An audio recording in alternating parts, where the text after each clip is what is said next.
আজকের ক্লাসের শুরুতে আমরা আলোচনা করব পরিবর্তনশীল বল দ্বারা কৃতকাজ নির্ণয়ের সাধারণ সমীকরণ নিয়ে। আমরা পরিবর্তনশীল বল দ্বারা কৃতকাজ কিভাবে নির্ণয় করতে হয় সেটা সম্পর্কে আমরা লাস্ট ক্লাসে আলোচনা করেছি। আজকে আমরা দেখব যে পরিবর্তনশীল বল দ্বারা কৃতকাজ নির্ণয়ের জেনারেল যে ইকুয়েশনটা সেটা আসলে কেমন হতে পারে। সাপোজ ধরেন আপনাকে একটা ফোর্স দেওয়া আছে, আপনাকে একটা বল দেওয়া আছে এবং বলের মান দেওয়া আছে হচ্ছে, বা বলের ভেক্টর যে রাশিটা সেটা দেওয়া আছে f vector is equal two fx i cap plus fy j cap plus fz k cap. এটা আপনাকে ভেক্টর রাশিতে একটা বলের মান, একটা ফোর্স ভেক্টর দেওয়া আছে। এখন এখানে ধরেন যে আপনাকে ডিসপ্লেসমেন্ট যেটা সরণ সেটা দেওয়া হয়েছে ds displacement is equal two dx i cap dy j cap plus dz k cap. এটা আপনাকে দেওয়া আছে হচ্ছে যে একটা সরণ ভেক্টর। তো আপনাকে বের করতে বলা হয়েছে যে এখান থেকে কৃতকাজ কত হবে। এখন কৃতকাজ নির্ণয় করার জন্য তো আপনার সরণ হতে হবে। এখন কত পয়েন্ট থেকে কত পয়েন্টে যাবে সেই পয়েন্টটা আপনাদের দেওয়া আছে। সাপোজ ধরেন যে পার্টিকেলটা যদি, কোনো কণাটা যদি ধরেন যে x1, y1 পয়েন্ট থেকে, সাপোজ ধরে নিচ্ছি x1, y1, z1 এই পয়েন্ট থেকে যদি পার্টিকেলটা হচ্ছে যে x2, y2, z2 বিন্দুতে যায়, আমি ইন জেনারেল কেসে এটা বের করতে চাচ্ছি, একটা জেনারেল ইকুয়েশন বের করতে চাচ্ছি। এই জন্য আমরা কোনো মান নেইনি, আমরা হচ্ছে এক্স ওয়াই জেড দ্বারা এটাকে ডিফাইন করতেছি। ঠিক আছে, তো যদি এই x1, y1, z1 থেকে যদি x2, y2, z2 তে যায়, তাহলে আপনার কৃতকাজের মান কত হবে সেটা বের করতে বলা হয়েছে, বা কৃতকাজের ইকুয়েশনটা কেমন হবে সেটা নির্ণয় করতে বলা হয়েছে। এখন আমরা শুরুতেই দেখি যে এটা কি ভেরিয়েবল ফোর্স নাকি কনস্ট্যান্ট ফোর্স।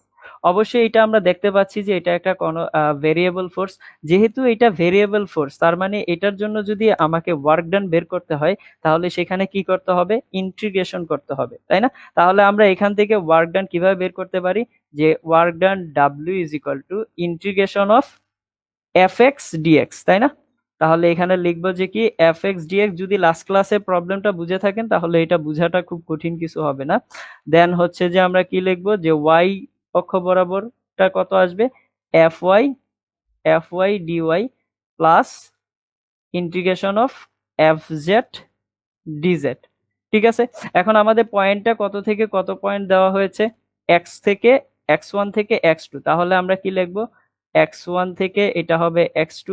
তারপরের ডিসপ্লেসমেন্টটা কোথা থেকে কোথা পর্যন্ত, তারপরের ডিসপ্লেসমেন্ট হচ্ছে y1 থেকে y2, এবং তারপরেরটা হচ্ছে z1 থেকে z2।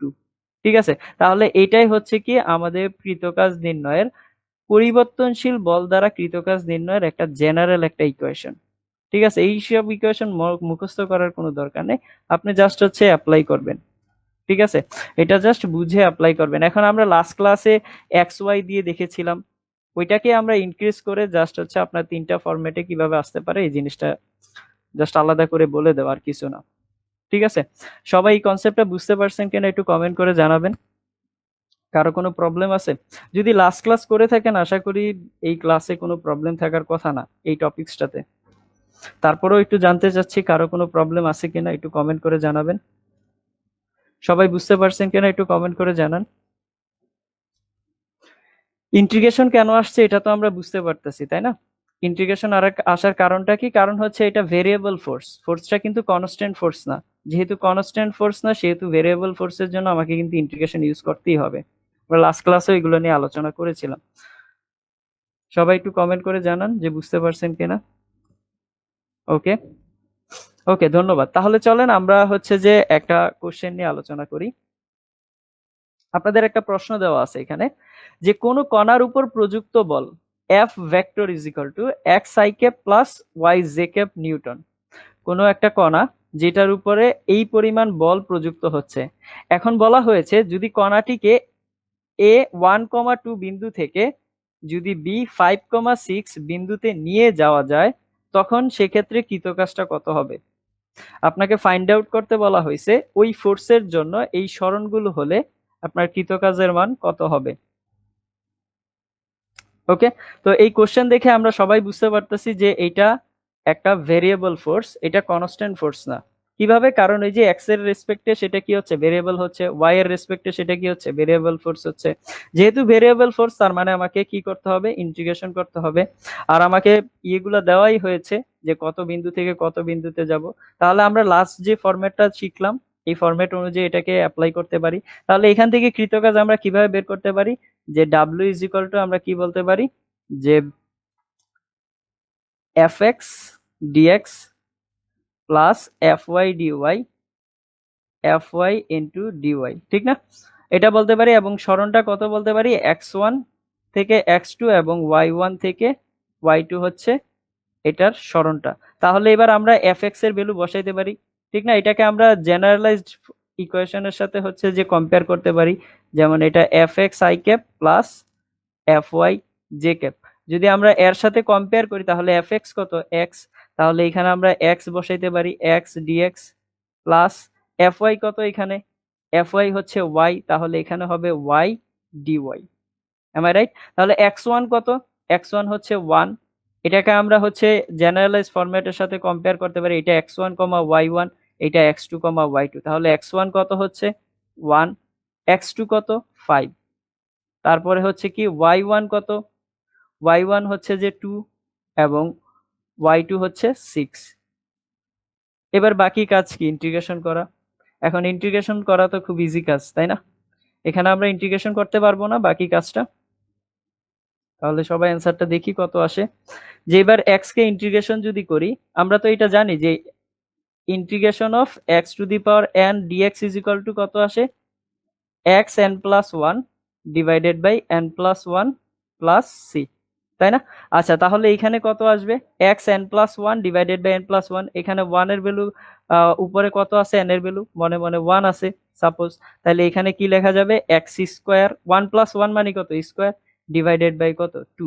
One plus one two হবে, এন প্লাস ওয়ান মানে হচ্ছে ওয়ান প্লাস ওয়ান।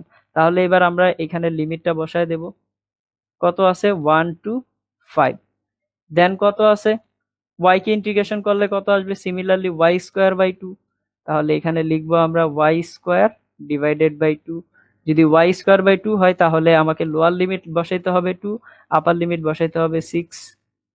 দেন এখান থেকে এটাকে আমরা যদি ভ্যালু বসিয়ে দিই তাহলে কত আসে, 5 square by 2 minus upper limit minus lower limit, lower limit কত এখানে 1, তাহলে 1 স্কোয়ার মানে হচ্ছে 1 ডিভাইডেড বাই 2। দেন প্লাস আমাকে আপার লিমিট বসাইতে হবে, y এর জায়গায় 6 বসাইতে হবে, 6 স্কোয়ার বাই 2 মাইনাস কত, 2 স্কোয়ার মানে হচ্ছে 4 ডিভাইডেড বাই কত, 4 ডিভাইডেড বাই সরি, হ্যাঁ 4 ডিভাইডেড বাই এখানে কত আসবে, 2 আসবে।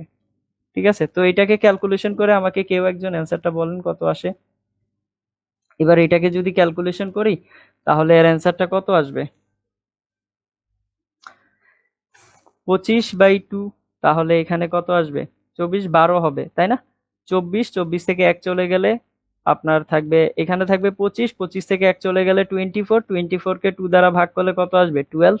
তাহলে নিচে আসবে 12, 12 আর হচ্ছে যে প্লাস, এটাকে যদি ক্যালকুলেশন করি 36 থেকে 4 বাদ দেব তাহলে 32, 32 এর সাথে কত ভাগ হবে, 2 ভাগ হবে, তাহলে আসবে এখানে 16।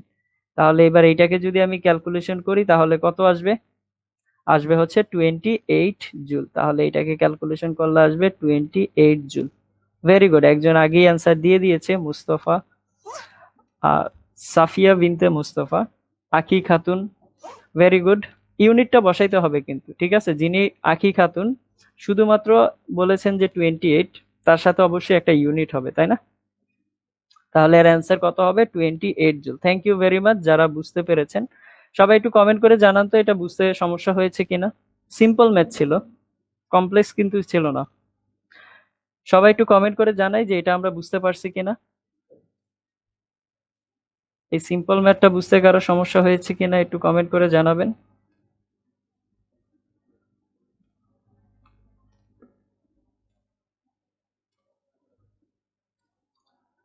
দ্রুত সবাই একটু কমেন্ট করে জানাবেন যে আমরা এটা বুঝতে পেরেছি কিনা।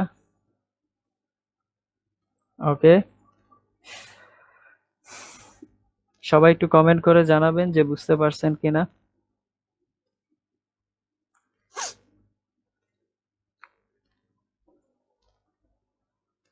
আচ্ছা, সাইফা। ওকে, ওকে, ঠিক আছে, ধন্যবাদ। আশা করি সবাই এটা বুঝতে পেরেছেন। তো চলেন আমরা নেক্সট কোশ্চেনে চলে যাই।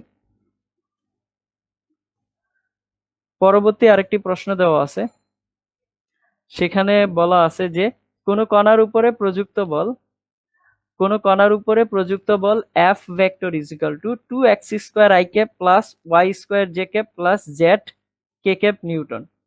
ঠিক আছে, এবার কণাটিকে যদি আমি 1,1,1 বিন্দু থেকে 3,3,3 বিন্দুতে নিয়ে যাই, তাহলে কৃতকাজের মান কত হবে?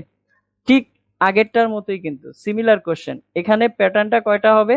যেহেতু আমাকে এক্স ওয়াই জেড দেওয়া আছে, তার মানে আমাকে এখানে কি করতে হবে? এক্স ওয়াই জেড নিয়ে ক্যালকুলেশন করতে হবে, তাই না? এখানে আমরা যখন ক্যালকুলেশন করব তখন আমাকে কয়টা নিয়ে টার্ম নিয়ে কাজ করতে হবে? 3টা টার্ম নিয়ে। আমি শুধু প্রথম লাইনটা লিখে দিচ্ছি, দেন পরবর্তী ক্যালকুলেশনটা আপনারা নিজেরা করে নেবেন। ঠিক আছে, তাহলে এখানে কত আসবে? ডাব্লিউ ইজ ইকুয়াল টু, আমরা কি বলবো? বারবার কি সাধারণ ইকুয়েশনের সাথে লিখে আর পরে কম্পেয়ার করব? এখন তো জিনিসটা আমরা বুঝে গেছি, তাই না? তাই যেহেতু বুঝে গেছি, তাই আমরা ডিরেক্ট লিখবো যে এখানে এক্স লিখতে হবে, তার মানে 2x² ডিএক্স কত থেকে কত? 1 থেকে 3। তাহলে এখানে লিখবো হচ্ছে 1 থেকে 3 প্লাস, প্লাস কি লিখবো? এফওয়াই। এফওয়াই মানে কি? Y square. Y square into কত? এফওয়াই লিখলে আমাদের ডিওয়াই লিখতে হবে, তাহলে ডিওয়াই কত? ডিওয়াই। আর এখানে ডিসপ্লেসমেন্টটা কত হচ্ছে? 1 থেকে 3 হচ্ছে, তাহলে এখানে বসাবো হচ্ছে 1 থেকে 3, তারপরে প্লাস সাইন, দেন প্লাস সাইন দিয়ে আবার কি লিখতে হবে? F Z DZ. F Z এর ভ্যালু কত? জেড, এবং ডিজেড মানে আমরা ডিজেড রেখে দিলাম। তাহলে এবার কত? 1 থেকে 3, তাহলে 1 থেকে 3 বসিয়ে দিলাম। আচ্ছা, এই লাইনটা লেখা হইলে এরপরে বাকি কাজ কি আমরা করতে পারবো না? ইন্টিগ্রেশন কাজটা কি খুব কঠিন কিছু? এখানে নরমালি এরপরে কি করতে হবে? ইন্টিগ্রেশন করতে হবে। আমি ইন্টিগ্রেশনটাও করে দিচ্ছি, দেন বাকি কাজটা আপনারা বাসায় করবেন। ঠিক আছে, তাহলে এইখানে দেখেন টুটা কনস্ট্যান্ট, টুটাকে যদি বের করে নিয়ে আসি তাহলে কত থাকবে? এক্স স্কোয়ার ডিএক্স থাকবে।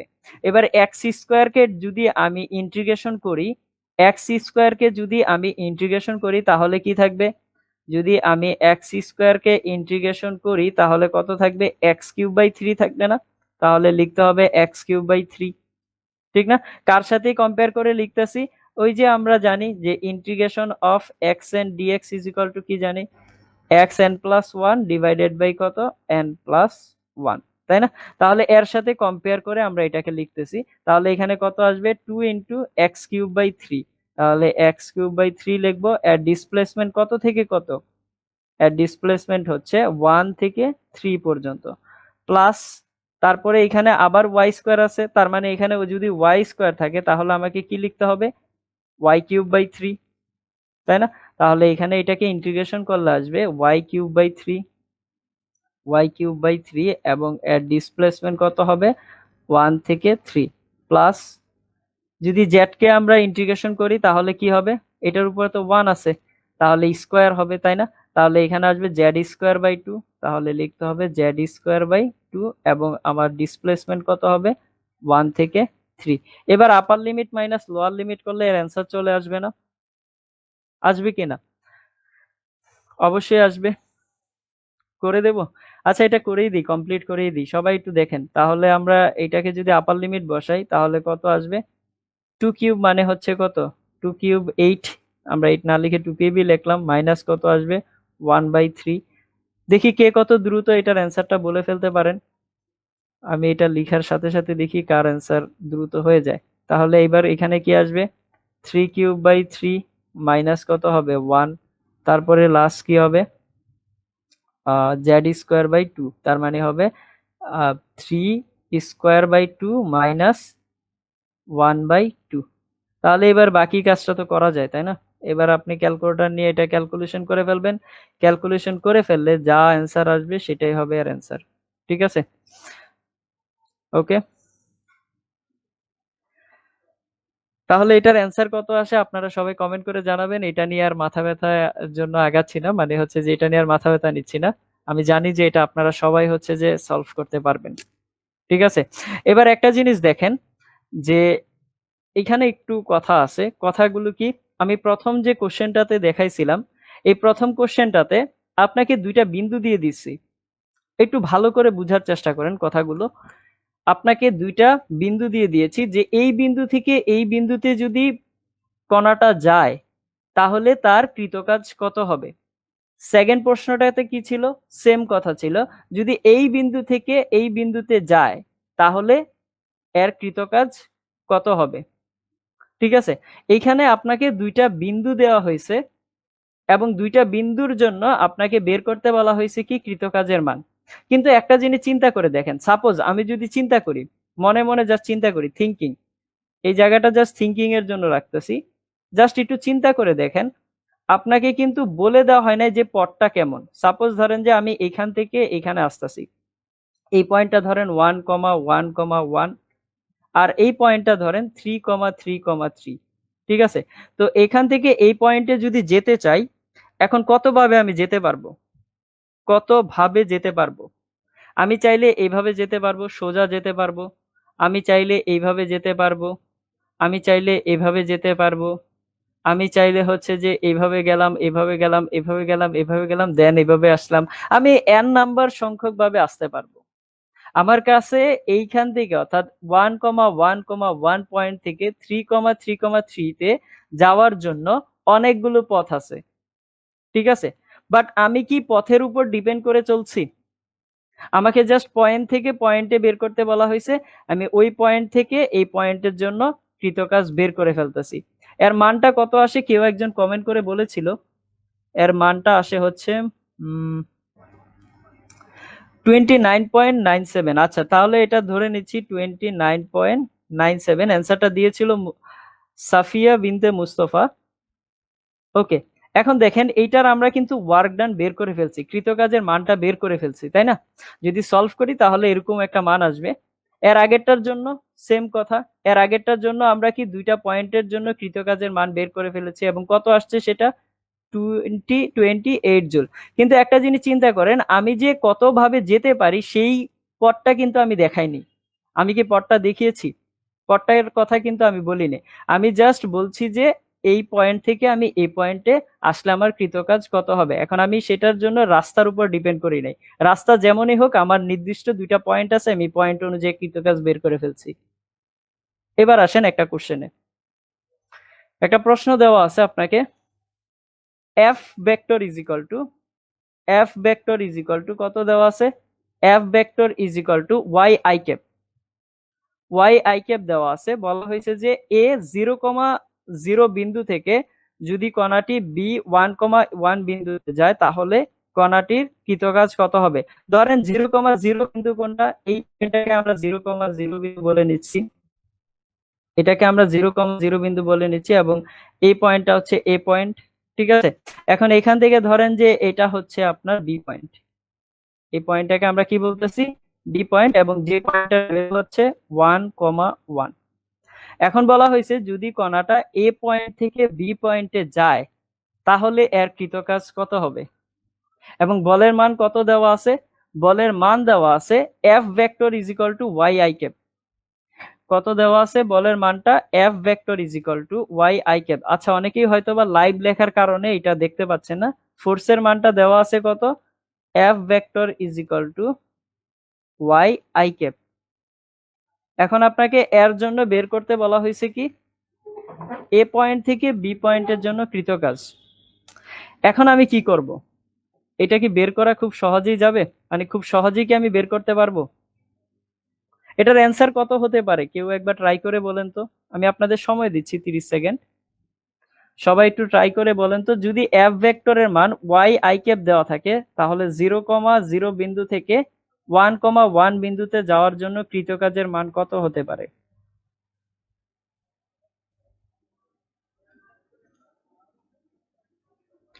কত হতে পারে এখানে কৃতকাজের মান, কেউ বলতে পারবেন? Any one?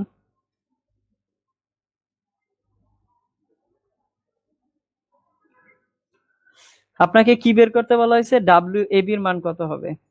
ঠিক আছে, এ থেকে বি পয়েন্ট না, তাহলে এখানে আপনাকে বের করতে বলা হয়েছে ডাব্লিউ এ বি কত হবে। এখন এটা আসলে বের করাটা খুব মানে কঠিন একটা ব্যাপার। কেন কঠিন ব্যাপার আমি বলে নেই। সেটা হচ্ছে যে দেখেন, আপনি এটা থেকে যখন সলভ করতে যাবেন, যখন এটাকে যখন সমাধান করতে যাবেন, তখন আপনি কি লিখবেন? ডাব্লিউ ইজ ইকুয়াল টু, যেহেতু আই কেপ আছে তার মানে এখানে লিখবেন ডিএক্স, আর যেহেতু ওয়াই আছে তার মানে এটার ভ্যালু হবে কত? ওয়াই। আচ্ছা, জিতু বলতেছে যে 0.5 জুল। ফারিয়া জিতু, আপনার অ্যান্সারটি হয়নি, ঠিক আছে। এখন দেখেন, ডাব্লিউ ইজ ইকুয়াল টু কত দেওয়া আছে? Integration of y dx. আমি যদি এখানে ভ্যালুটা বসাই এটাই আসবে। এখন একটা জিনিস দেখেন, আপনি কি ওয়াই কে ইন্টিগ্রেশন করতে পারবেন? পারবেন না তো। আপনাকে কার রেসপেক্টে ইন্টিগ্রেশন করতে হবে? ডিএক্স এর রেসপেক্টে আপনাকে ইন্টিগ্রেশন করতে হবে, কিন্তু এখানে দেওয়া আছে কি? ওয়াই। এখন আপনাকে যদি এটার ইন্টিগ্রেশন করতে হয়, এটাকে যদি আপনার ইন্টিগ্রেশন করতে হয়, তাহলে এই ওয়াই এর সাথে এক্স এর একটা রিলেশন লাগবে।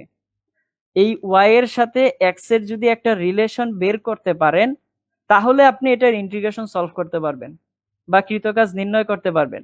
আদারওয়াইজ কিন্তু আপনি এটার কৃতকাজ বের করতে পারবেন না,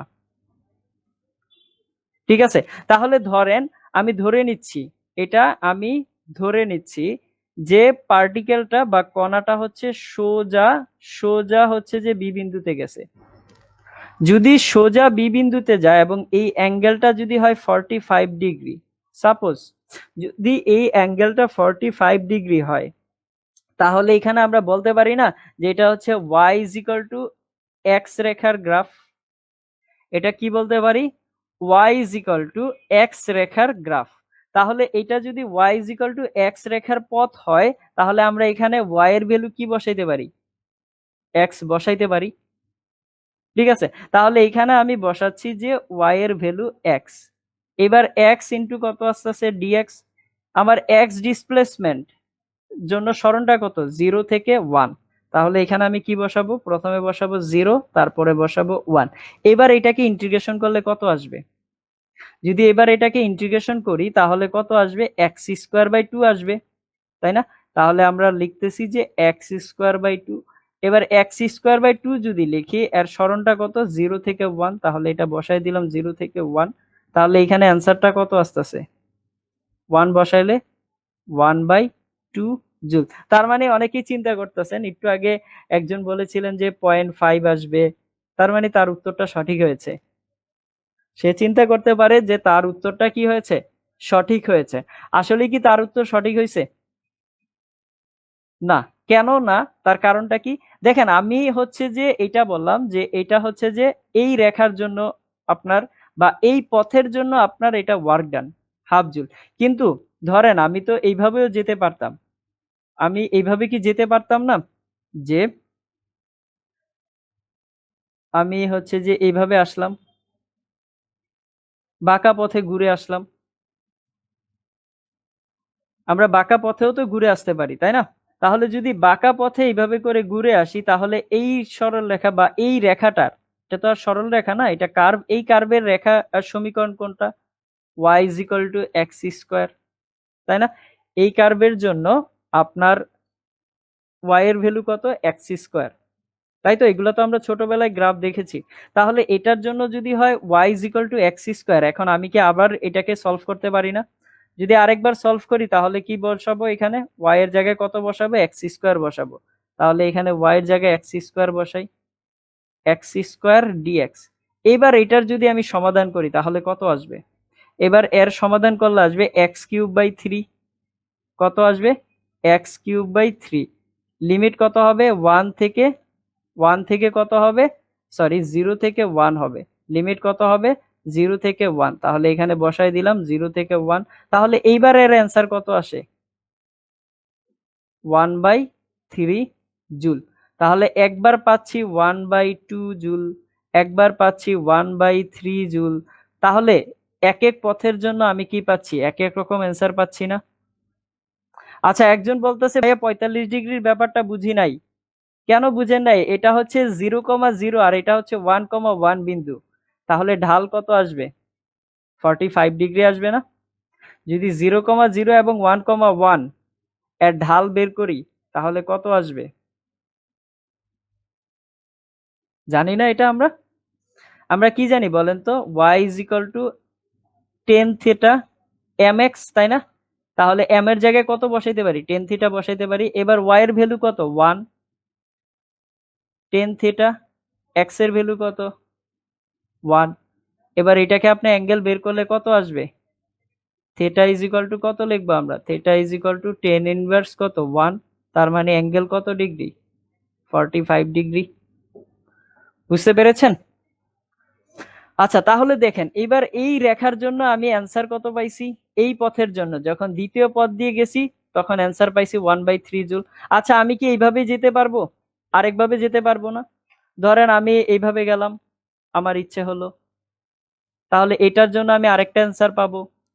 ঠিক আছে? বা আমি ধরেন যে এইভাবেও চিন্তা করতে পারি, আমি এক্স স্কোয়ার নিয়েছি ওয়াই এর ভ্যালু, আমি কি ওয়াই এর ভ্যালু এক্স কিউব নিলে এর অ্যান্সার আসবে না? অবশ্যই আসবে। যদি আমি ওয়াই এর ভ্যালু এক্স টু দি পাওয়ার 4 নেই তখন কি এর অ্যান্সার আসবে না? তখন অবশ্যই অ্যান্সার আসবে, তখন পথটা হবে এক এক রকম। আমি এক্স স্কোয়ার নিলে পথ হবে একরকম, এক্স কিউব নিলে পথ হবে একরকম, এক্স নিলে পথ হবে একরকম, এক্স টু দি পাওয়ার 4 নিলে পথ হবে একরকম। যদি আমি এইভাবে করে y এর value x two the power n পর্যন্ত যাই তাহলে n সংখ্যক পথ হবে না? অবশ্যই n সংখ্যক পথ হবে। আর ওই n সংখ্যক পথের জন্য কৃতকাজের মান কত হবে? n সংখ্যক হবে। আমি কৃতকাজের মান কত পাবো? এক এক রকম পাবো। এক এক রকম পথের জন্য আমি কৃতকাজের মান কিভাবে পাবো? এক এক রকম পাবো। যেহেতু এখানে কৃতকাজের মানটা পথের উপর নির্ভর করতেছে, এবং এর আগে একটা জিনিস দেখেন, এর আগের যে আমরা কোশ্চেন গুলো করেছিলাম এটার জন্য কিন্তু কৃতকাজের মান পথের উপর নির্ভর করে নাই। এর আগেরটার জন্য কিন্তু কৃতকাজের মান পথের উপর নির্ভর করে নাই। ঠিক আছে? বাট এইখানে যেটা করতেছি এটার জন্য কিন্তু আমাদের কৃতকাজের মানটা পথের উপর ডিপেন্ড করতেছে। যেহেতু পথের উপর ডিপেন্ড করতেছে তখনই ব্যাপারটা চলে আসে অন্যরকম। তখনই ব্যাপারটা কেমন চলে আসে? অন্যরকম চলে আসে। এবং অন্য রকমটা কি? সেই রকমটা হচ্ছে যে ফোর্সের কথা। তখন ব্যাপারটা কার কথা চলে আসে? ফোর্সের কথা। এবং সেখানে আমরা ফোর্স সম্পর্কে দুই ধরনের ফোর্স পাই। যেই ফোর্সগুলো হচ্ছে যে আপনার কিছু কিছু ফোর্স আপনার পথের উপর ডিপেন্ড করে, আবার কিছু কিছু ফোর্স আছে পথের উপর ডিপেন্ড করে না। যেমন এইখানে যে আপনাকে ফোর্সটা দেওয়া হয়েছে f vector is equal to y i cap, এটা আমরা কি দেখতে পাচ্ছি? পথের উপর ডিপেন্ড করতেছে। বাট এর আগের যে ফোর্সটা ছিল f vector is equal to 2x square i cap plus y square j plus z k cap, এটা কিন্তু পথের উপর ডিপেন্ড করে নাই। এবং তার আগেরটা কি ছিল? F vector is equal to x i cap plus y j cap, এটাও কিন্তু পথের উপর ডিপেন্ড করে নাই। তার মানে আমি দুই ধরনের ফোর্স পাচ্ছি। কিছু ফোর্স আছে যে কি পথের উপর ডিপেন্ড করে, আবার কিছু ফোর্স আছে কি পথের উপর ডিপেন্ড করে না। এবং ওই দুই ধরনের ফোর্সটাকে আমরা কিভাবে ডিফাইন করি? যেগুলো আপনার পথের উপর ডিপেন্ড করে, যেই ফোর্সগুলো আপনার পথের উপরে ডিপেন্ড করে সেই ফোর্সগুলোকে বলা হয় হচ্ছে আপনার নন কনজারভেটিভ ফোর্স, মানে হচ্ছে অসংরক্ষণশীল বল। এবং যেই ফোর্সগুলো পথের উপর নির্ভর করে না, যেই ফোর্সগুলো বা যে বলগুলো পথের উপর নির্ভর করে না তাকে বলা হয় সংরক্ষণশীল বল অথবা কনজারভেটিভ ফোর্স। তাহলে এইখান থেকে আমরা কয় ধরনের ফোর্সের ধারণা পাচ্ছি? দুই ধরনের ফোর্সের ধারণা পাচ্ছি। একটা হচ্ছে সংরক্ষণশীল বল আর একটা হচ্ছে অসংরক্ষণশীল বল। সংরক্ষণশীল বল কোনগুলো? যেগুলো আপনার পথের উপর নির্ভর করে না। আর অসংরক্ষণশীল বল কোনগুলো? যেগুলো আপনার পথের উপর নির্ভর করে। এখন কথা হচ্ছে পথের উপর নির্ভর করে কিভাবে, আমরা এই জিনিসগুলো আরো সামনে বিস্তারিত আলোচনা করব। তাই যেই কথাগুলো বললাম এই কথাগুলো বুঝতে পারছেন কিনা একটু দেখি। এবং যেই কথাগুলো আমি একটু আগে বলেছি এটাই আপনাদের লিখানো আছে, যে উপরোক্ত উদাহরণগুলো থেকে আমরা দেখি যে ভিন্ন ভিন্ন পথের জন্য কৃতকাজের মান কি হয়? ভিন্ন ভিন্ন রকম আসে। আচ্ছা, তাই আমরা বলতে পারি কিছু কৃতকাজের মান পথের উপর নির্ভর করে, আবার কিছু কৃতকাজের মান পথের উপর নির্ভর করে না। যার ফলে আমরা দুই ধরনের বল পাই। এবং দুই ধরনের বল কি কি? একটা হচ্ছে সংরক্ষণশীল বল এবং অসংরক্ষণশীল বল। এইটুকু কথা সবাই বুঝতে পারছি কিনা? অর্থাৎ সংরক্ষণশীল বলটা কিভাবে আসছে বা অসংরক্ষণশীল বলটা কিভাবে আসছে এই কথাটা আমরা বুঝতে পারছি কিনা সবাই কমেন্ট করে জানাবেন। সংরক্ষণশীল বল কিভাবে আসছে এবং অসংরক্ষণশীল বলটা আসার কারণটা কি এইটুকু কথা আমরা সবাই বুঝতে পারছি কিনা একটু কমেন্ট করে জানাই। জাস্ট যতটুকু বলেছি ততটুকু কথা আমরা বুঝতে পারছি কিনা সবাই একটু কমেন্ট করে জানান, দেন আমরা সামনের দিকে আগাচ্ছি। এইটুকু কথা আমরা বুঝতে পারছি কিনা একটু কমেন্ট করে জানান। যে সংরক্ষণশীল বল আসার কারণটা কি এবং অসংরক্ষণশীল বল আসার কারণটা কি, জাস্ট এই কথাটা আমরা বুঝতে পারছি কিনা। হ্যাঁ, উড়ে উড়ে যদি কেউ যেতে চায়, উড়ে উড়ে গেলে তার জন্য পথ আরেকটা হবে। ঠিক আছে, সবাইকে এইটুকু কথা বুঝতে পারছি যে সংরক্ষণশীল বল এবং অসংরক্ষণশীল বল আসার কারণটা কি, যদি না আসতো তাহলে কি হইতো। সবাই এটা বুঝতে পারতেছি পারফেক্টলি? ওকে, অনেকেই লিখতেছে যে জি ভাইয়া বুঝতে পারছি, জি ভাইয়া বুঝতে পারছি ভাইয়া। ওকে, যদি আমরা এইটুকু বুঝতে পারি, এবার আসেন এই দুইটা বলের পার্থক্য দেখব। পার্থক্য দেখার পরে এগুলো আসলে আরো কিভাবে এই পার্থক্যগুলোর কাটাছেঁড়া বিশ্লেষণ করা যায়, কিভাবে কি হচ্ছে সেগুলো নিয়ে আমরা আলোচনা করব। ঠিক আছে, তাহলে আসেন, আমরা কয় ধরনের বল পাচ্ছি? দুই ধরনের বল। একটা কি? একটা হচ্ছে সংরক্ষণশীল বল, আরেকটা বলকে আমরা কি বলতেছি? অসংরক্ষণশীল বল। ঠিক আছে, তাহলে সংরক্ষণশীল বল কোনগুলো? যেগুলো হচ্ছে যে পথের উপর নির্ভর করে না, যেগুলো কি কার উপর ডিপেন্ড করে না?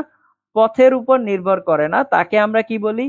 সংরক্ষণশীল বলি। কিন্তু কার উপর নির্ভর করে? কণাটির শুরুর অবস্থান, কণাটির শুরুর অবস্থান এবং শেষ অবস্থানের উপর নির্ভর করে।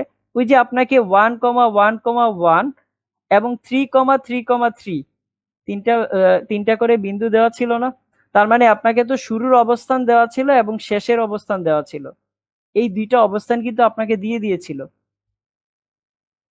ঠিক আছে, তাহলে ওই দুইটা অবস্থান থেকে আমরা কিভাবে কৃতকাজ বের করতে হয় আমরা তো দেখেছি, বাট সেগুলো কার উপর ডিপেন্ড করতো না? পথের উপর নির্ভর করতো না।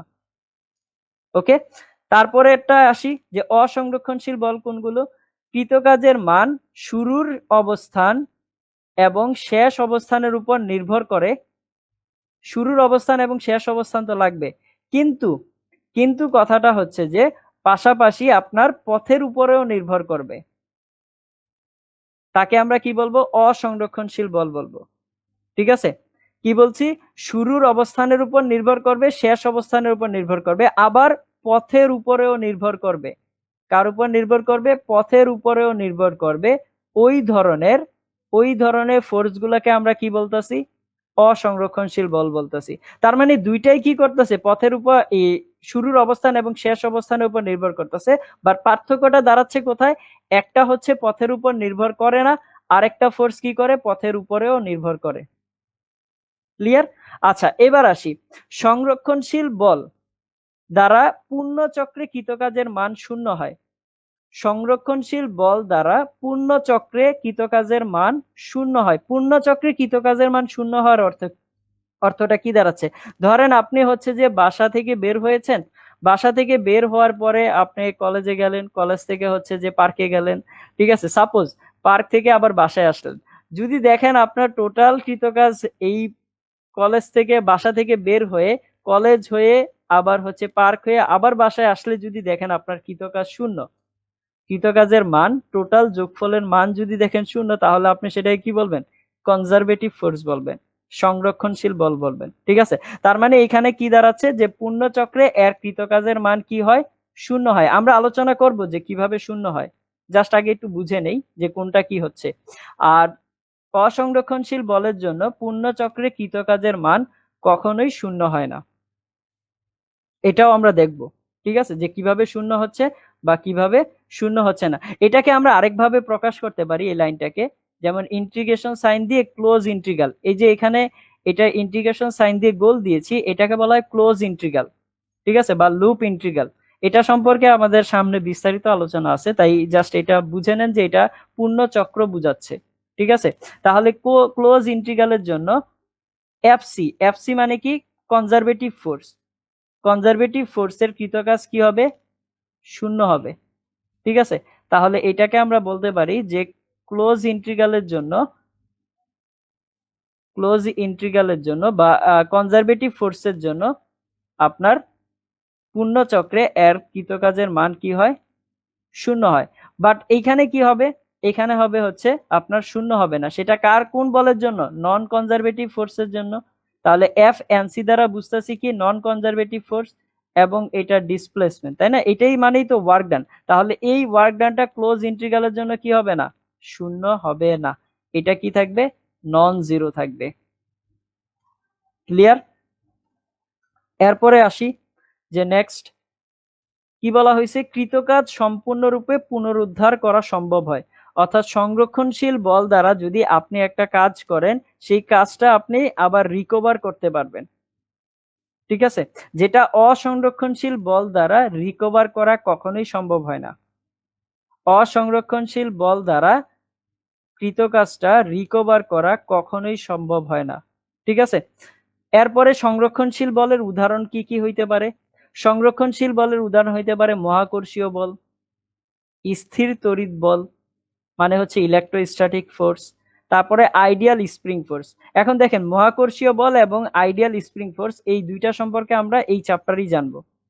বাট এই স্থির তড়িৎ বল এটা নিয়ে তো আলাদা একটা চ্যাপ্টারই আছে আপনাদের, স্থির তড়িৎ, সেখানে এটা নিয়ে আলোচনা করা হবে। ঠিক আছে? তারপরে আসেন যে অসংরক্ষণশীল বল কোনগুলো? অসংরক্ষণশীল বল হচ্ছে ঘর্ষণ বল, তারপরে হচ্ছে বাতাসের বাধা, এয়ার যে রেজিস্ট্যান্স আছে না, সেই এয়ার রেজিস্ট্যান্সটা হচ্ছে বাতাসের বাধা। তারপরে সান্দ্র বল, এই সান্দ্র বল আপনারা সপ্তম অধ্যায়ে পড়বেন, তা ভিসকাস ফোর্স। অর্থাৎ এই ঘর্ষণ বল বা যেগুলো রেজিস্টিভ ফোর্স আছে সেগুলোর জন্য আপনার হচ্ছে অসংরক্ষণশীল বল দ্বারা কৃতকাজের মান 0 হয় না, বা সেগুলো হচ্ছে আপনার অসংরক্ষণশীল বলের উদাহরণ। আচ্ছা, একজন প্রশ্ন করেছে যে রিকভার কিভাবে করে, আমরা একটু পরেই দেখব, এটা নিয়ে আমরা একটু পরেই আলোচনা করব যে আসলে রিকভারটা কিভাবে হচ্ছে। ক্লিয়ার এইটুকু? জাস্ট এই কথাগুলো আপনারা বুঝতে পারছেন কিনা বলেন। এবং এই যে চার্টটা আপনাদের দিয়েছি বা পার্থক্যটা দিয়েছি, very very important, very very important একটা পার্থক্য। ঠিক আছে? সবাই এটা মাথায় রাখবেন। আর এগুলো মুখস্থ করা দরকার নাই, আমরা সামনে এগুলো নিয়ে একটু পরে আলোচনা করতেছি যে এই কাজগুলো আসলে কিভাবে কি হচ্ছে। জাস্ট আমাকে কমেন্ট করে জানান যে এই কথাগুলো আপনারা বুঝতে পারছেন কিনা। সবাই দ্রুত কমেন্ট করে জানান যে আপনারা আমার কথাগুলো বুঝতে পেরেছেন কিনা। দ্রুত সবাই একটু কমেন্ট করে জানাই যে কথাগুলো বুঝতে পারছেন কিনা। দেন আমি সামনে এগুলো নিয়ে বিস্তারিত আলোচনা করতেছি যে আসলে কিভাবে রিকভার হয়, কিভাবে পথের উপর ডিপেন্ড করে, কিভাবে শূন্য হয়, কিভাবে শূন্য হয় না, সেসব বিষয় নিয়ে আলোচনা করব। সবাই একটু দ্রুত কমেন্ট করে জানান যে আপনারা আমার কথাগুলো বুঝতে পারতেছেন কিনা।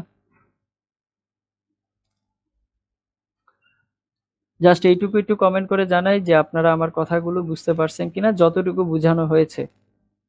দেন এগুলোর ব্যাখ্যা আমরা দেখতেছি সামনে।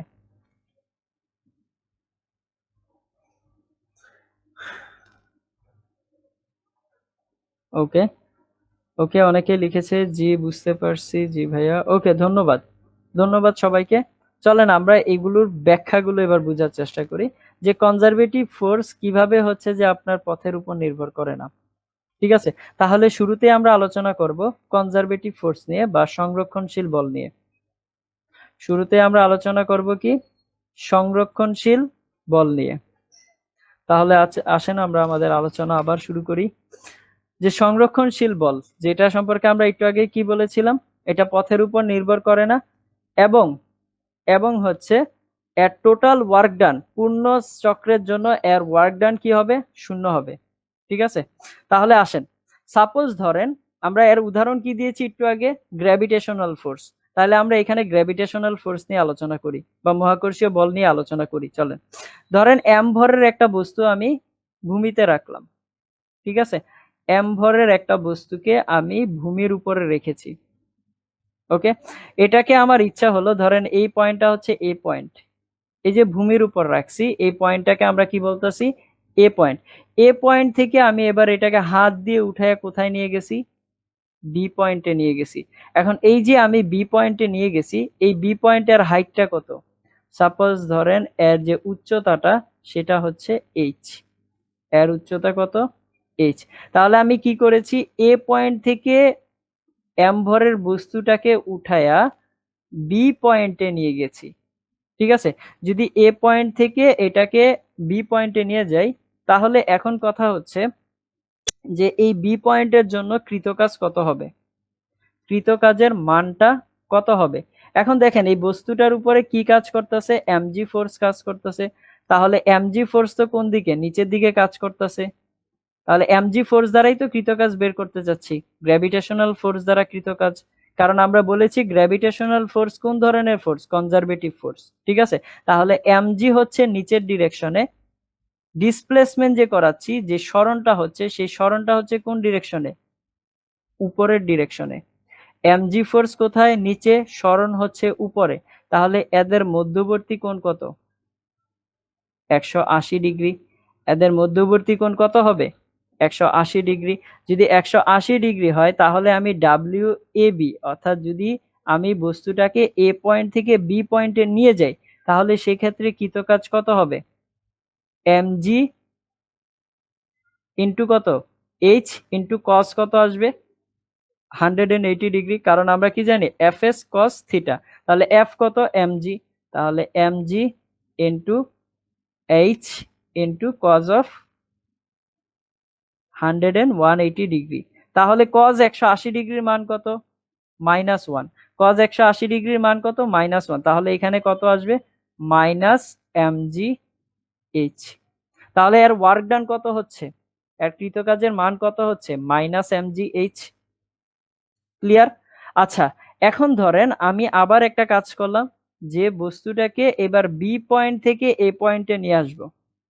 আমি কি করব, এই বি পয়েন্ট থেকে বস্তুটাকে ধীরে ধীরে এখানে এ পয়েন্টে নিয়ে আসব। তাহলে দেখেন, যদি এ বি পয়েন্ট থেকে এ পয়েন্টে নিয়ে আসি, তাহলে এমজি ফোর্স কাজ করবে তো সবসময় নিচের ডিরেকশনেই, তাই না, কেন্দ্রের দিকে। তাহলে সেটা এমজি নিচের ডিরেকশনে। ডিসপ্লেসমেন্ট এবার কোন দিকে করাচ্ছি, যে সরণটা ঘটতেছে, আমি বি পয়েন্ট থেকে এ পয়েন্টে নিয়ে আসতেছি, তাহলে ওই সরণটা কোন ডিরেকশনে হচ্ছে, অবশ্যই নিচের ডিরেকশনে হচ্ছে। তাহলে সরণও নিচের ডিরেকশনে এবং এমজি ফোর্সও নিচের ডিরেকশনে। তাহলে বলেন এবার এর অ্যাঙ্গেল কত ডিগ্রি, অবশ্যই 0 ডিগ্রি। তাহলে কত আসবে, এফ এস কস 0। এফ মানে কত, এমজি। এস মানে কত, এইচ। এবং কস 0 মানে কি হবে, 0। এবার কস 0 মান কত, 1। কস 0 মান কত জানি, 1 জানি। তাহলে এখানে কত হবে, এমজি এইচ হবে। Am I right? আচ্ছা, এটা কার জন্য বের করতেছি, এটা হচ্ছে গ্র্যাভিটেশনাল ফোর্সের জন্য, তাই না, মহাকর্ষীয় বল। কার জন্য বের করতেছি, মহাকর্ষীয় বলের জন্য। এবার মহাকর্ষীয় বলের জন্য যদি বের করি, এবার একটা জিনিস চিন্তা করেন। এবার আমি যদি বলি যে এ থেকে বিতে গিয়ে আবার এতে আসতে আমার টোটাল কাজটা কত হয়েছে, কি বলেছি, এ থেকে বিতে গিয়ে আবার এতে আসতে আমার টোটাল কাজ কত হয়েছে। দ্রুত দেখি কেউ কমেন্ট করে বলতে পারেন কিনা, টোটাল কাজ কত হয়েছে। আমি কি বের করতে চাচ্ছি, ডাব্লিউ এ থেকে বিতে গিয়ে আবার এতে আসতে, W A V A. A থেকে বিতে গেছি, আবার বি থেকে এতে আসছি, তাহলে এটা একটা পূর্ণ চক্র হলো না। তাহলে এই পূর্ণ চক্রের জন্য কৃতকাজ কত আসতেছে, আমরা কি লিখবো এখানে, ডাব্লিউ এ বি প্লাস কি লিখবো, ডাব্লিউ বি এ। আচ্ছা, W A B plus W B A, এই দুইটাকে যোগ করলে কত আসবে, minus MG H, minus MG H plus MG H. তাহলে এখানে কত হবে, অ্যান্সারটা কত আসবে, এখানে ডাব্লিউ এ বি এ কত হবে, 0 হবে। ভেরি গুড, অনেকে বলে দিতে পেরেছেন। তাহলে এখানে কত পাচ্ছি, 0 জুল। তাহলে দেখেন, একটু আগে একটা কথা আমরা বলে আসছিলাম, একটু আগে একটা কথা কি বলে আসছি, যে সংরক্ষণশীল বল, সংরক্ষণশীল বলের উদাহরণ তো মহাকর্ষীয় বল। তো আমরা মহাকর্ষীয় বলটা দিয়েই দেখলাম। তাহলে মহাকর্ষীয় বল দ্বারা পূর্ণ চক্রে কৃতকাজের মান কত হয়, 0 হয়। পূর্ণ চক্রে কৃতকাজের মান কত হয়, 0 হয়। তাহলে আমরা কি এটা প্রুভ করতে পেরেছি যে পূর্ণ চক্রে কৃতকাজের মান 0। পূর্ণ চক্রে বলতে কি বুঝতেছি, এ থেকে বিতে গেছে, বি থেকে আবার এতে আসছে, টোটাল ওয়ার্ক ডান কত, 0। টোটাল ওয়ার্ক ডান কত পাচ্ছি, 0 পাচ্ছি। তাহলে এটা থেকে আমরা কি বুঝতেছি, যে একটা ক্লোজ লুপে, একটা ক্লোজ লুপে বা একটা কমপ্লিট সাইকেলে সব সময় সংরক্ষণশীল বল দ্বারা কৃতকাজের মান কত আসবে, 0 আসবে। ঠিক আছে, এটা থেকে আমরা কি প্রুভ করতে পারতেছি যে ক্লোজড লুপের জন্য, ক্লোজড লুপ অথবা পূর্ণ চক্রের জন্য কৃতকাজের মান কি হবে? 0 হবে। এইটা কি আমরা সবাই বুঝতে পারছি? খুব দ্রুত কমেন্ট করে জানাই যে এটা আমরা বুঝতে পারছি কিনা। তাহলে নেক্সট যে কথাটা সেটা নিয়ে আলোচনা করব। সবাই একটু কমেন্ট করে জানান যে এটা বুঝতে পারছেন কিনা।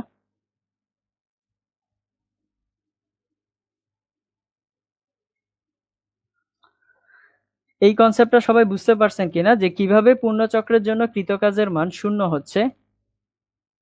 একটু কমেন্ট করে জানাবেন।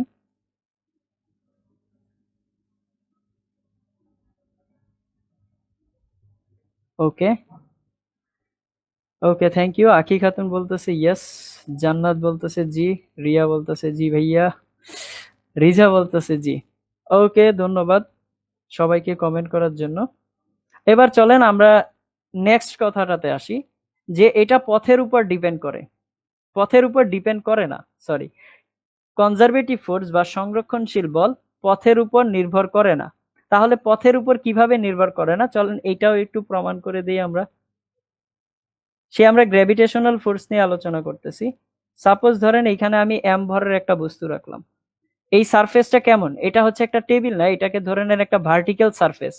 ভার্টিক্যাল মানে উঁচা একটা জায়গা এরকম, ঠিক আছে?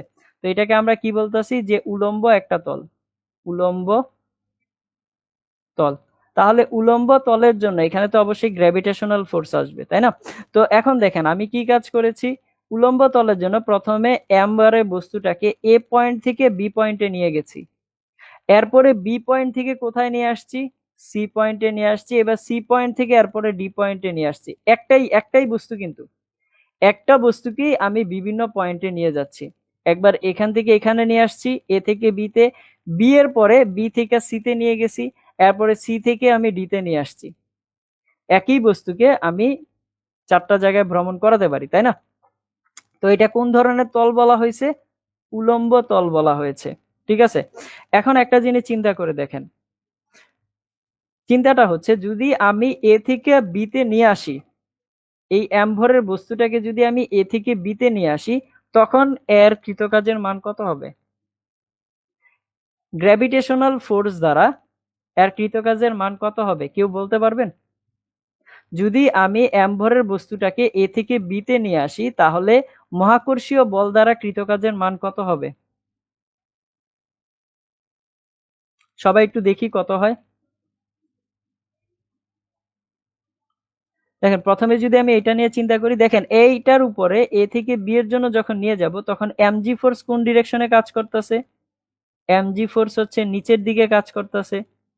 আচ্ছা, ডিসপ্লেসমেন্ট বা সরণ, ধরেন এটার সরণ হচ্ছে সবগুলোর জন্য এস সরণ হচ্ছে, এটার জন্য এস, এস না বলে এইচ বলি, তাহলে আপনারা মিলাতে পারবেন, আপনাদের বুঝতে সুবিধা হবে।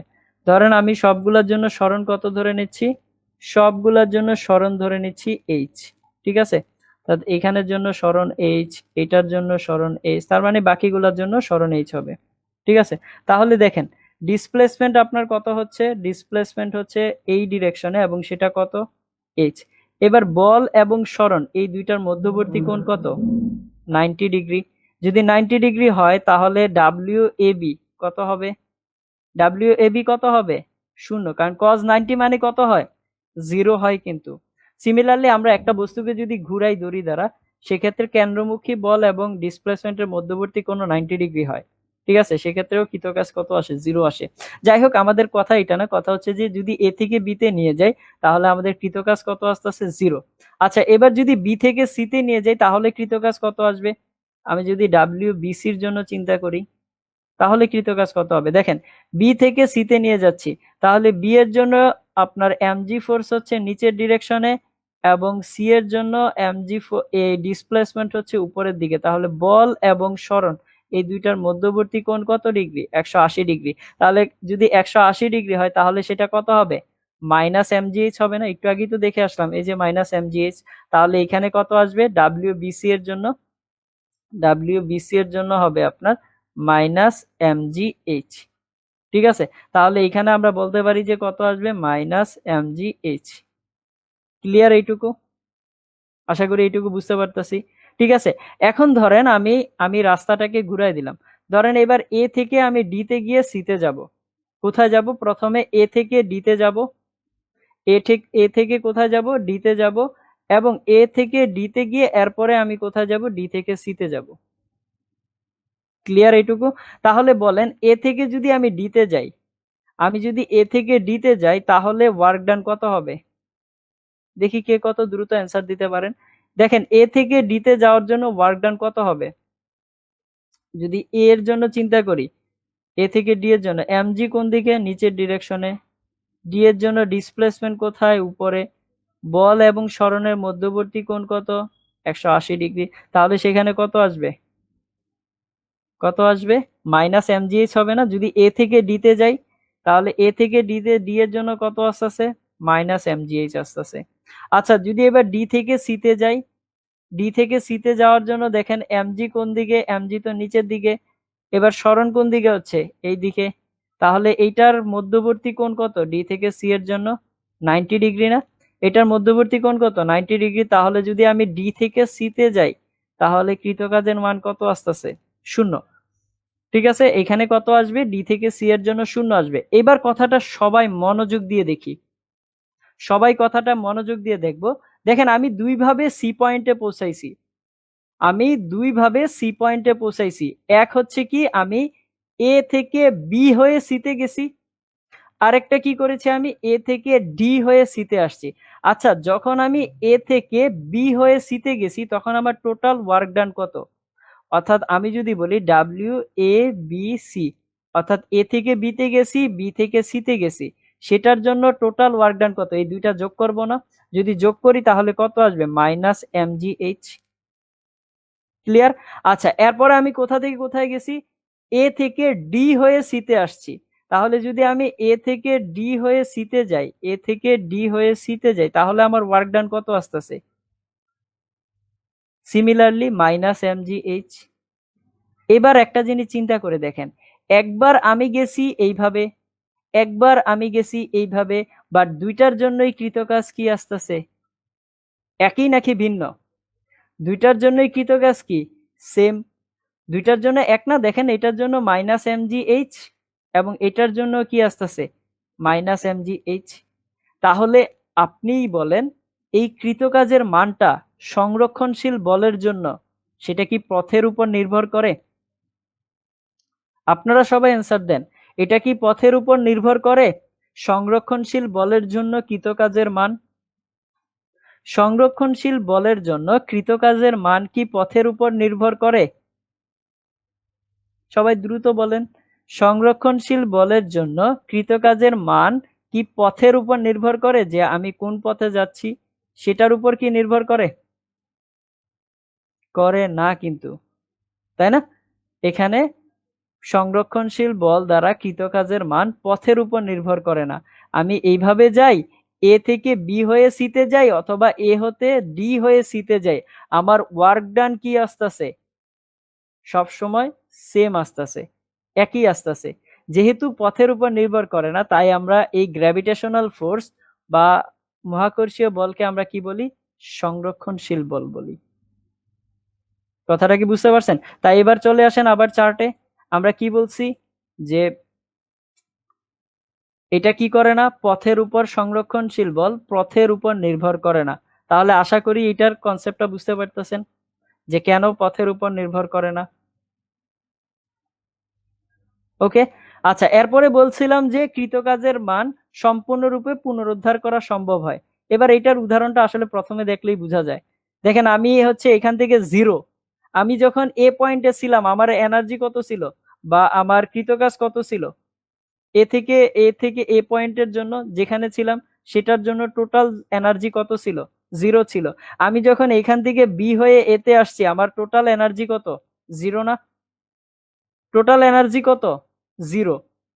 আমরা কৃতকাজটাকেই তো আমরা, শক্তি কাকে বলে? শক্তি কাকে বলে বলেন তো? কাজ করার সামর্থ্যকেই তো শক্তি বলে। তাহলে আমি যখন এ পয়েন্টে ছিলাম তখন আমার কৃতকাজ হচ্ছে 0, বি হয়ে এতে যখন আসছি তখনও কৃতকাজ 0। তার মানে আমি এই শক্তিটাকে কি করতে পারতাছি? রিকভার করতে পারতাছি বা পুনরুদ্ধার করতে পারতাছি। বুঝতে পারতেছেন?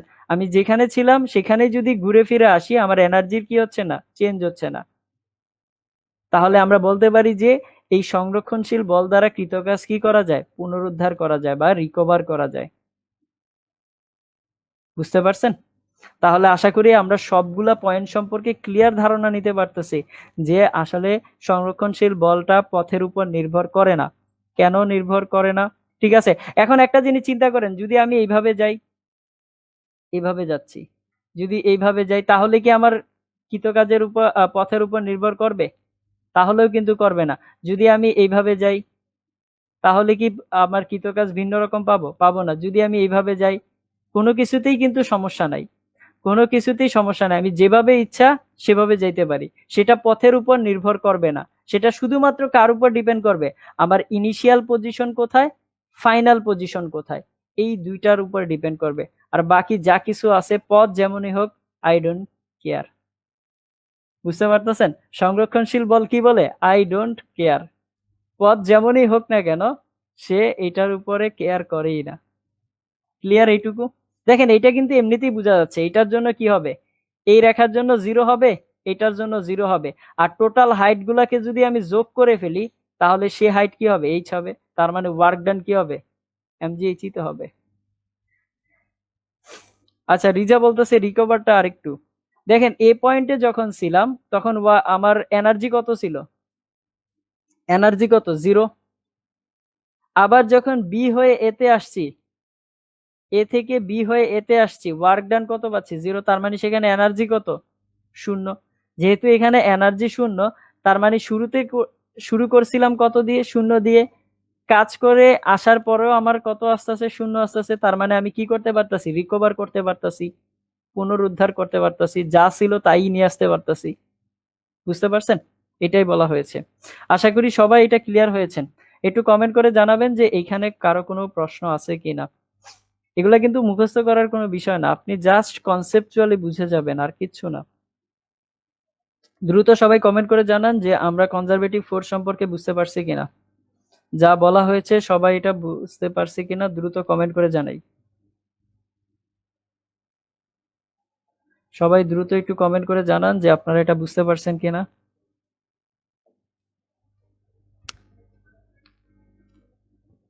সবাই দ্রুত একটু কমেন্ট করে জানান।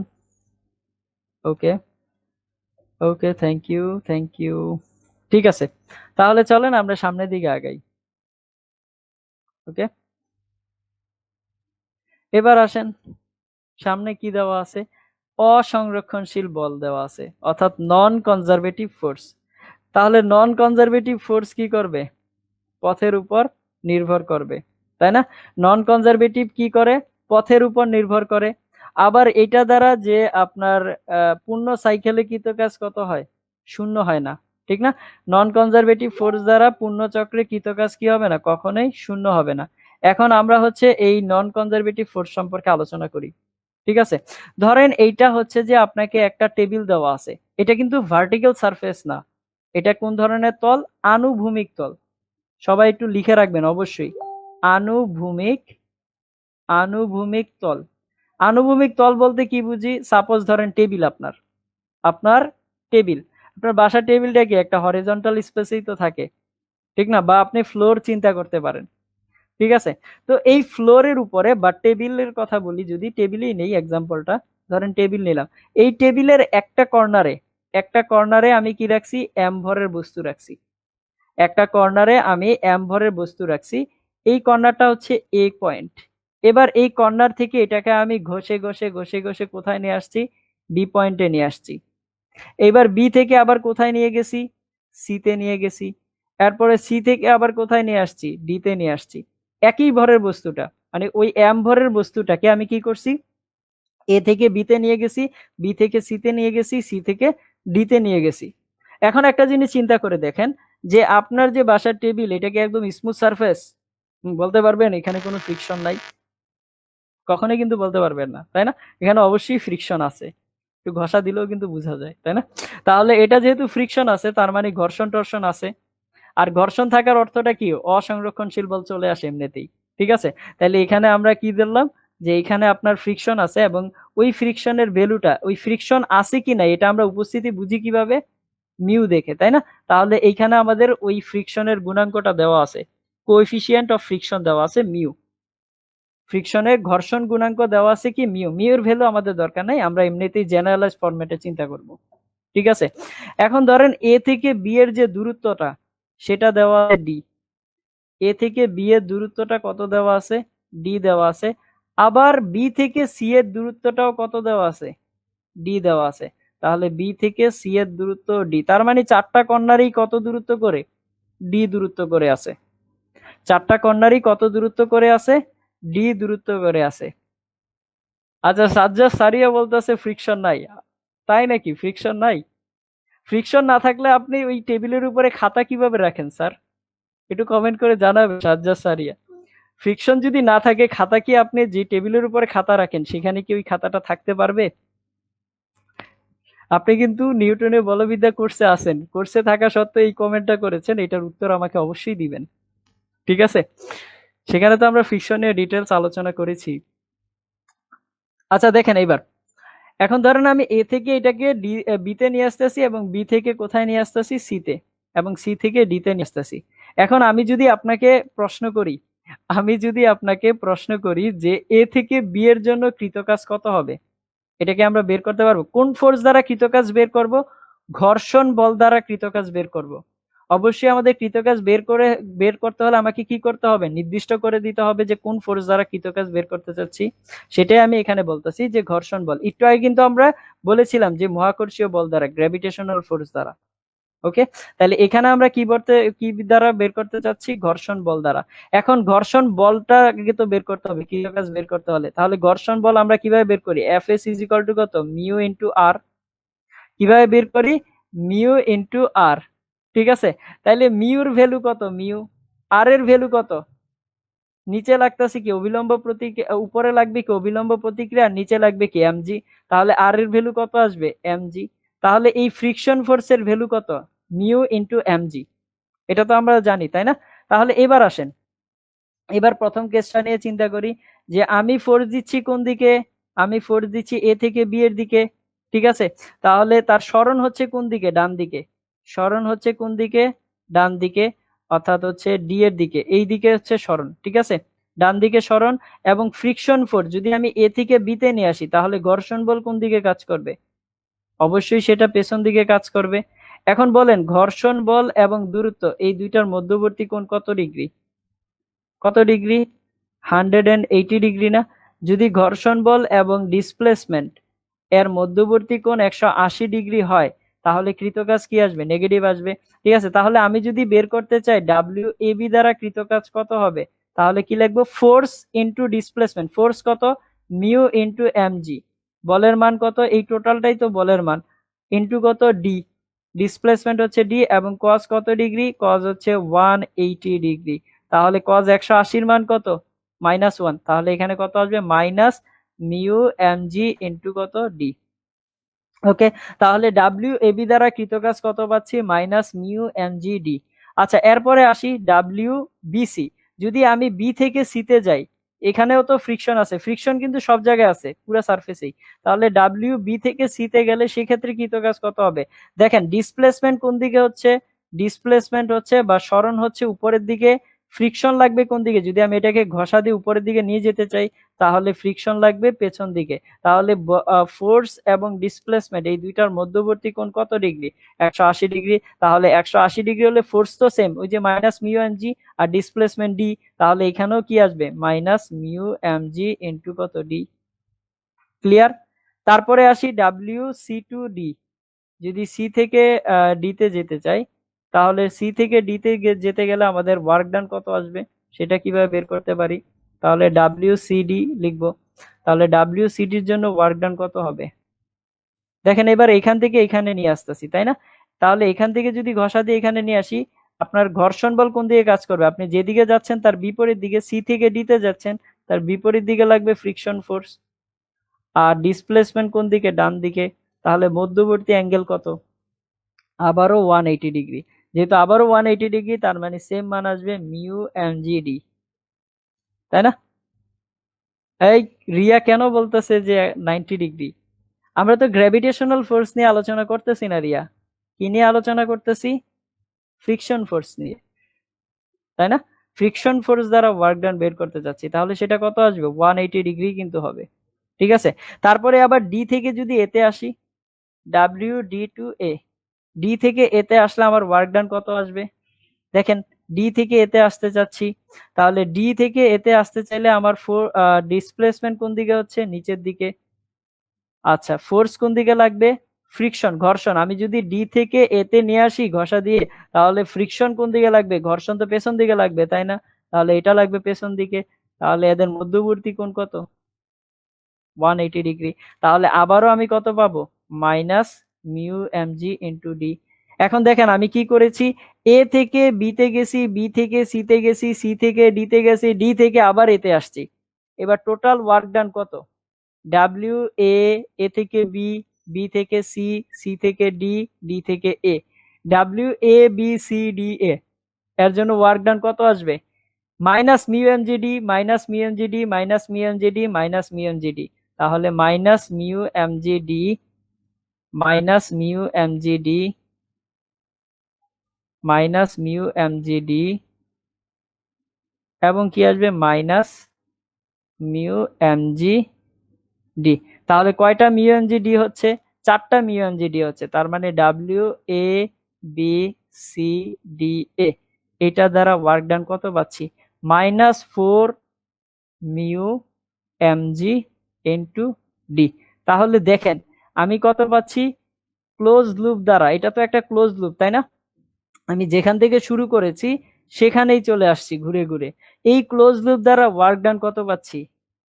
-4 মিউ এম জি ডি। এটা কি জিরো হয়েছে? এটা কি জিরো হয়েছে? শূন্য হয়েছে? শূন্য তো হয় নাই। তাহলে এই অসংরক্ষণশীল বল দ্বারা ক্লোজ লুপে কৃত কাজ কি হবে? শূন্য কি হবে? একটু আগে যে লাইনটা লিখাইছি, যে অসংরক্ষণশীল বল দ্বারা ক্লোজ লুপে কৃত কাজের মান শূন্য হয় না।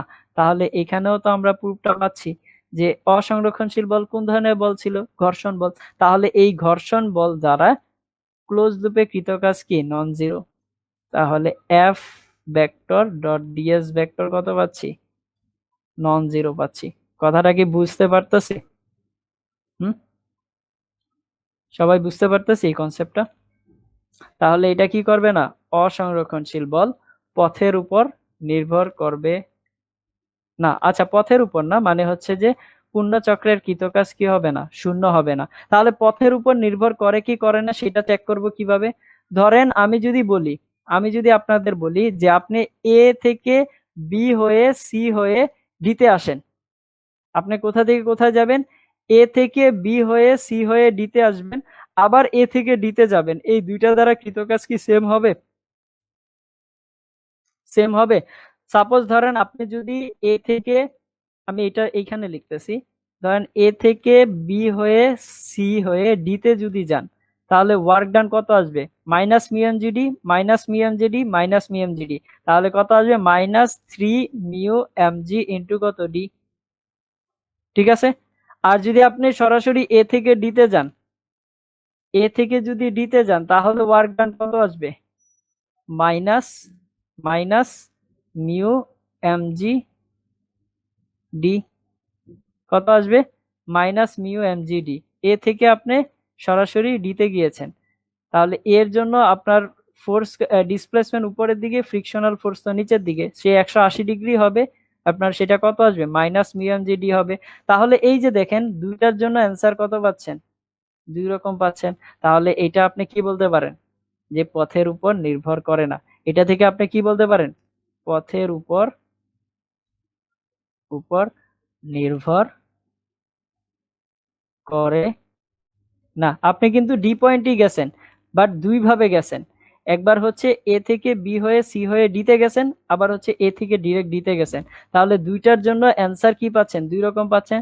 তাই আপনারা বলতে পারেন কি, অসংরক্ষণশীল বল দ্বারা কৃত কাজ পথের উপর নির্ভর করে না এবং এর পূর্ণ চক্রে কৃত কাজ জিরো হয় না।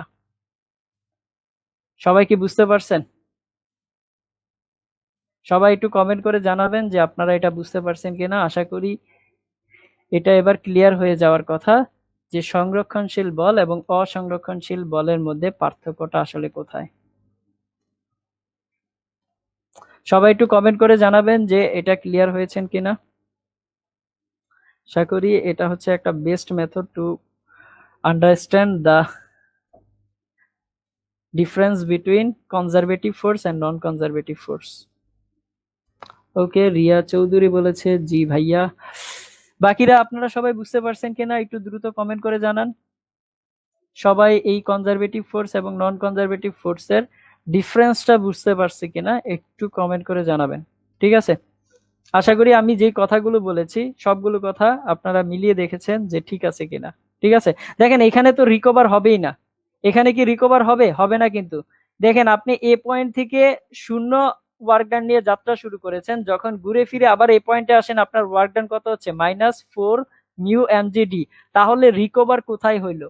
আপনি ঘুরে ফিরে একই জায়গায় আসলেন, আসার পরে দেখলেন যে আপনার অ্যান্সার কত আগের মতো নাই, তাহলে সেটা কি রিকভার হয়েছে? এখানে তো রিকভার হওয়ার প্রশ্নই আসে না, এখানে রিকভার হওয়ার তো প্রশ্নই আসে না, তাই না?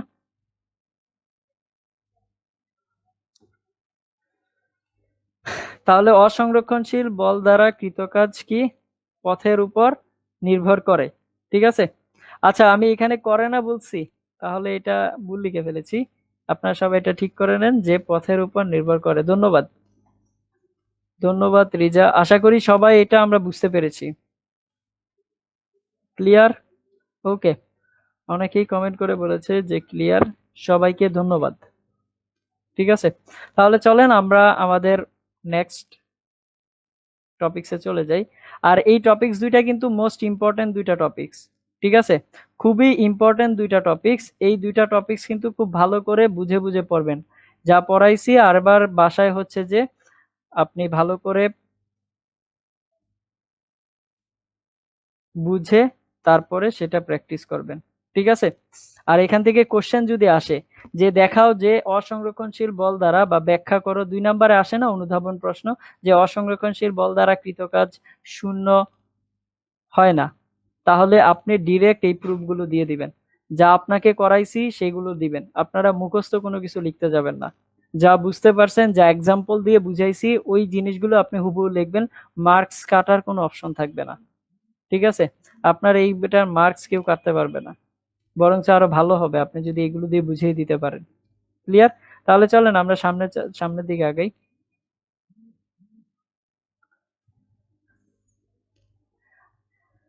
আর দুইটা টপিকস দেখবো আমরা, ছোট ছোট দুইটা টপিকস। দেখেন, আপনাকে একটা স্প্রিং দেওয়া হয়েছে, বলা হয়েছে যে ধরেন যে একটা স্প্রিং দ্বারা আমরা একটা এম ভরের ব্লকে ঝুলিয়ে দিয়েছি বা রেখে দিয়েছি, ঝুলাই নিয়ে অবশ্য, এটাকে কি করছি? এম ভরের ব্লককে একটা স্প্রিং দ্বারা আটকে রেখেছি, ঠিক আছে? এখন আমরা কি বের করতে চাচ্ছি? আমরা বের করতে চাচ্ছি স্প্রিং বল দ্বারা কৃতকাজ। আমরা কি বের করতে চাচ্ছি? স্প্রিং বল দ্বারা কৃতকাজের মানটা কত হবে সেটা নির্ণয় করতে চাচ্ছি, ঠিক আছে? তাহলে দেখেন এখানে এম ভরের একটা বস্তু, তো এই এম ভরের বস্তুকে আমরা কি দ্বারা রাখছি? আটকে রাখছি স্প্রিং দ্বারা। এখন ধরেন যে এটার স্প্রিং কনস্ট্যান্ট হচ্ছে কে, এটার স্প্রিং কনস্ট্যান্ট আমরা কি বলতেছি? কে বলতেছি। এখন এই এম ভরের বস্তুটাকে আমি যদি এখানে ধরে কোথায় নিয়ে আসি?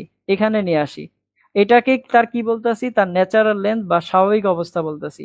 এই পয়েন্টটা কোনটা? যেটা হচ্ছে তার ন্যাচারাল লেন্থ অথবা স্বাভাবিক অবস্থা, ঠিক আছে?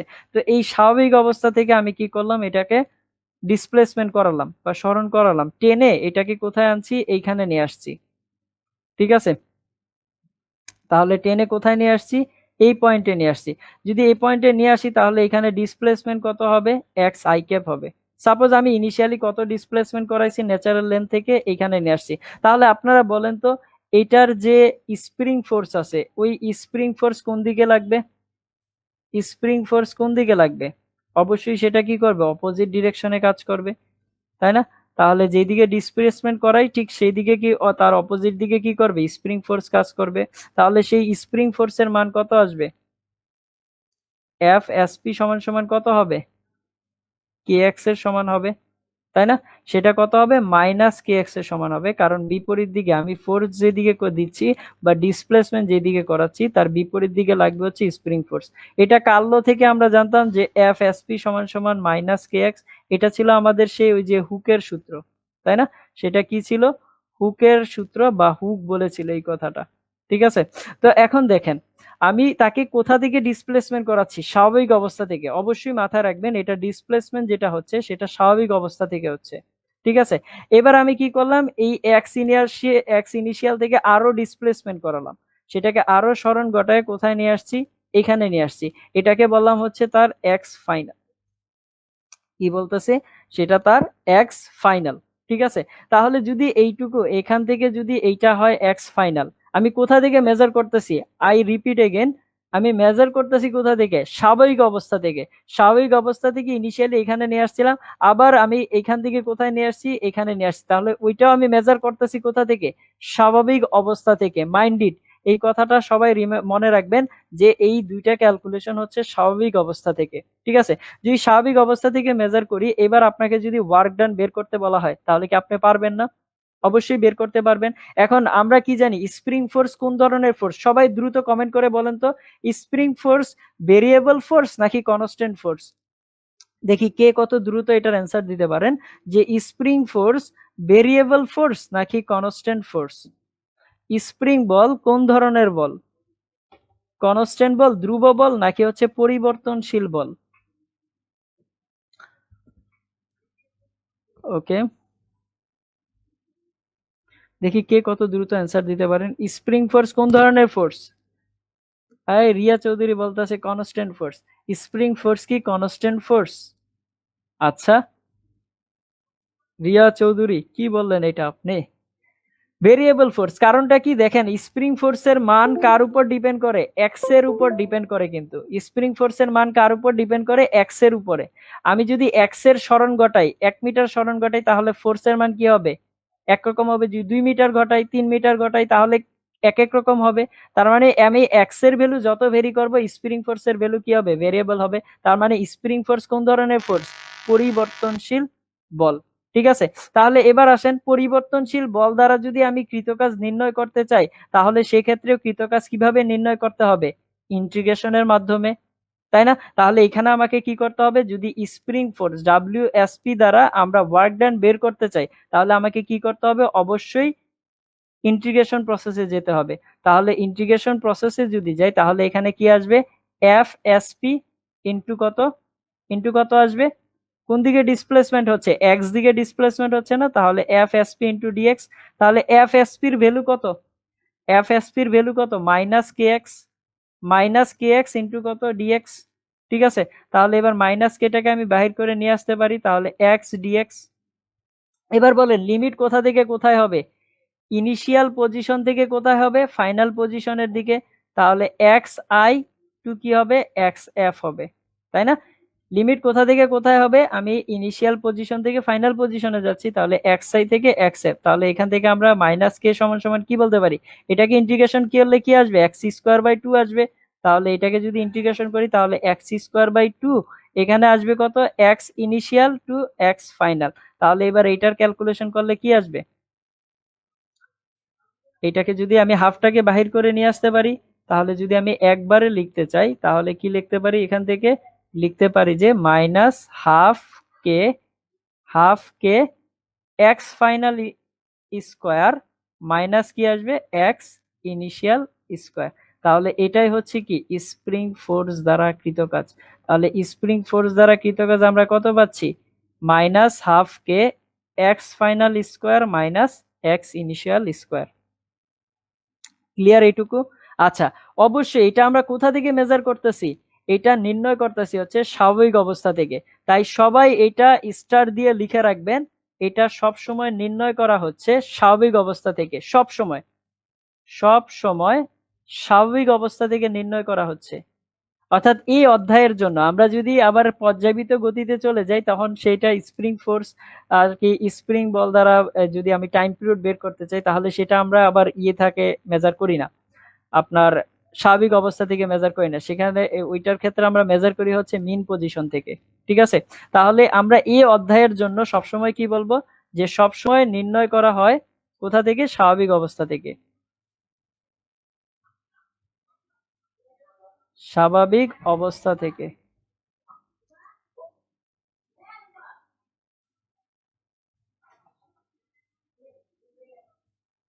এক্স ইনিশিয়াল এবং এক্স ফাইনাল নির্ণয় করা হচ্ছে।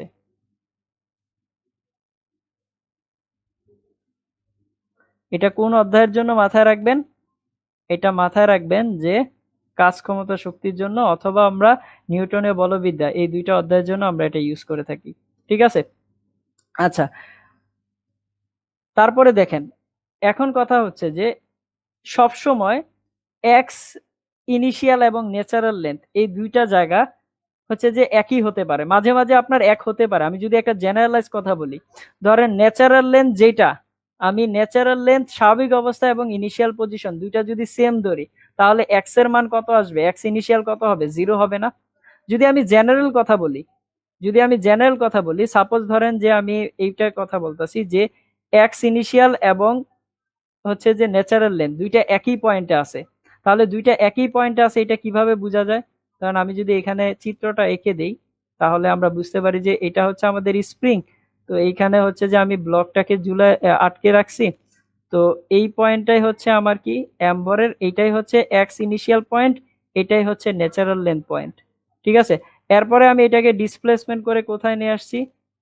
ফাইনালে, এক্স ফাইনালে নিয়ে আসছি। এবার বলেন, এবার ন্যাচারাল লেন্থই যদি এক্স ইনিশিয়াল থাকে, তাহলে এক্স ইনিশিয়ালের মান কত? এক্স ইনিশিয়ালের মান কত হবে? 0 মিটার হবে না? যদি ন্যাচারাল লেন্থেই বা স্বাভাবিক অবস্থাতেই যদি আপনার এক্স ইনিশিয়াল থাকে, তাহলে সেক্ষেত্রে এক্স ইনিশিয়াল কত? 0 মিটার। তাহলে এক্স ইনিশিয়াল যদি 0 বসান, তাহলে আপনি ওয়ার্ক ডান কত পাবেন? ডাব্লিউএসপি কত পাবেন? -12 কে এক্স ফাইনাল স্কোয়ার। ঠিক আছে? অর্থাৎ ম্যাক্সিমাম টাইমে আপনাকে এটা দিয়ে দেয় যে আপনার ন্যাচারাল লেন্থটাকে কি ধরে নেয়? আপনার ইনিশিয়াল পজিশন ধরে নেয়। আর যখন ন্যাচারাল লেন্থটাকে ইনিশিয়াল পজিশন ধরে নেয়, তখন আপনার ইনিশিয়াল পজিশন কত হয়? 0 মিটার হয়। আর যখন 0 মিটার হয়, তখন হচ্ছে যে ডাব্লিউএসপি সমান সমান কত আসে? -12 কে এক্স ফাইনাল স্কোয়ার। কারণ এই টার্মটা কি হয়ে যায়? তখন 0 হয়ে যায়, বাকিটা এটাই থাকে। সবাই এইটুকু কি বুঝতে পেরেছেন? একটু কমেন্ট করে জানান। দ্রুত সবাই একটু কমেন্ট করে জানান যে বুঝতে পারছেন কিনা। আচ্ছা, কে হচ্ছে স্প্রিং কনস্ট্যান্ট? এটা তো আমরা আগের ক্লাসগুলোতে আলোচনা করেছি, তাই না? কে মানে কি? কে মানে হচ্ছে স্প্রিং কনস্ট্যান্ট দাঁড়াচ্ছে। ঠিক আছে? সবাই এটা বুঝতে পারছেন কিনা একটু কমেন্ট করে জানান। দ্রুত একটু কমেন্ট করে জানাই যে এটা বুঝতে পারছি কিনা।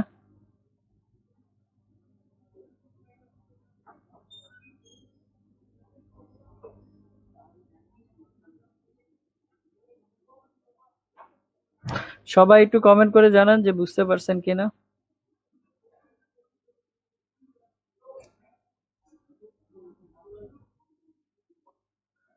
ওকে, থ্যাংক ইউ। তাহলে চলেন একটা কোশ্চেন দেখি আমরা। লাস্ট একটা কোশ্চেন দেখি আজকের জন্য, হ্যাঁ? সর্বশেষ কোশ্চেন। সর্বশেষ একটা প্রশ্ন দেখি। চলেন, প্রশ্নটা কি? প্রশ্নটা সেই স্প্রিং নিয়েই। আপনাকে বলা হয়েছে যে এখানে একটা স্প্রিং দেওয়া আছে।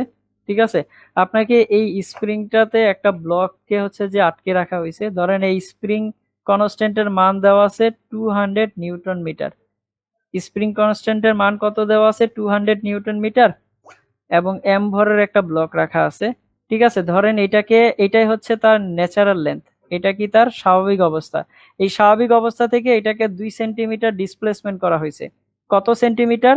2 সেন্টিমিটার ডিসপ্লেসমেন্ট করা হয়েছে। তাহলে এটা হচ্ছে তার ইনিশিয়াল পজিশন। Initial position. ঠিক আছে? এরপরে এই ইনিশিয়াল পজিশন থেকে আবার কত মিটার ডিসপ্লেসমেন্ট করা হয়েছে? আবার 2 সেন্টিমিটার ডিসপ্লেসমেন্ট করা হয়েছে, এবং এটাকে বলা হচ্ছে তার ফাইনাল পজিশন, সর্বশেষ অবস্থা। ঠিক আছে? আপনাকে নির্ণয় করতে বলা হয়েছে এই স্প্রিং বল দ্বারা কৃতকাজের মান কত হবে। এই স্প্রিং বল দ্বারা কৃতকাজের মান কত হবে আপনাকে সেটা নির্ণয় করতে বলা হয়েছে। 2 সেন্টিমিটার ডিসপ্লেসমেন্ট করে ইনিশিয়াল পজিশনে আসছে এবং আরো 2 সেন্টিমিটার ডিসপ্লেসমেন্ট করে ফাইনাল পজিশনে নিয়ে আসছে। তাহলে আপনাকে নির্ণয় করতে বলা হয়েছে স্প্রিং বল দ্বারা কৃতকাজের মান কত হবে।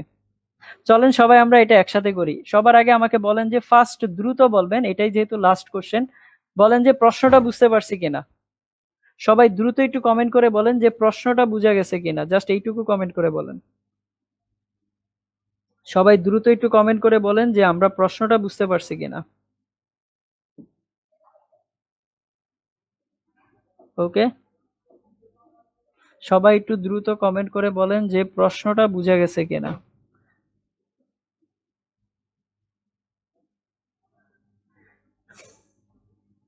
ইয়েপ, থ্যাংক ইউ। যদি প্রশ্ন বুঝতে পারি তাহলে চলেন সবাই একসাথে করি। আপনাকে বলা হয়েছে WSP অর্থাৎ স্প্রিং ফোর্স দ্বারা কৃতকাজের মানটা নির্ণয় করতে বলা হয়েছে। আচ্ছা, একজনে অ্যান্সার দিয়েছে যে 1200। স্যার এখানে একটু দেখবেন সাজ্জাদ সারিয়া, এটা সেন্টিমিটারে দেওয়া আছে, সেন্টিমিটারে দেওয়া আছে, আপনি ভুলটা ওইখানে করেছেন। না হয় আপনার রেজাল্টটা ঠিক ছিল, মিটারে না কিন্তু সেন্টিমিটার। মিটার দিলে একটা স্প্রিং কে টেনে একদম সোজা বানায় ফেলছি। এইবার বলতাছি যে এটার স্প্রিং ফোর্স হবে, একটা স্থিতিস্থাপকতার লিমিট আছে না। অত দুই দুই মিটার করে 4 মিটারে যদি নিয়ে যাই তাহলে এটার স্প্রিং থাকবে, এটা তো হয়ে যাবে আপনার কি জানি দড়ি হয়ে যাবে, লম্বা দড়ি, বুঝছেন, যেটাকে আমি লুজ করলে আর লুজ হবে না। ওকে, রিয়েলিস্টিক ডাটা নিলাম আর কিছুই না। ঠিক আছে, তাহলে দেখেন এখানে কি হবে, তাহলে এখানে আসবে -12 K X final square minus X initial square, তাই না? তাহলে 12 কে আমরা লিখে নেই যে X final square minus X initial square. তাহলে -12 কে এর ভ্যালু কত আছে 200, তাহলে কে এর ভ্যালু ধরলাম 200।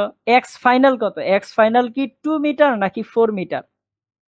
2 মিটার নাকি 4 মিটার? অবশ্যই এক্স ফাইনাল কি হবে, ন্যাচারাল লেন্থ থেকে যতটুকু ডিসপ্লেসমেন্ট হচ্ছে। তাহলে এইখানে 2 এইখানে 2, তাহলে কত আসবে, কত হবে 4 সেন্টিমিটার। তাহলে এখানে আসবে 4 square minus x natural length থেকে ডিসপ্লেসমেন্ট কত 2 স্কোয়ার, এর সাথে কি হবে 10 ইনভার্স 4 মাল্টিপ্লাই হবে। ঠিক আছে, এখানে তো আমরা স্কোয়ার করতে পারতাম, এখানে স্কোয়ার করতে পারতাম, আলটিমেট বাহিরে নিয়ে আসলে কত আসবে 10 ইনভার্স 4। তাহলে এবার এইটাকে ক্যালকুলেশন করলে কত আসবে, -1200, -1200 ইন্টু 10 ইনভার্স 4 এত জুল। তাহলে এটাকে ক্যালকুলেশন করলে কত আসবে, -0.12 জুল আনসার।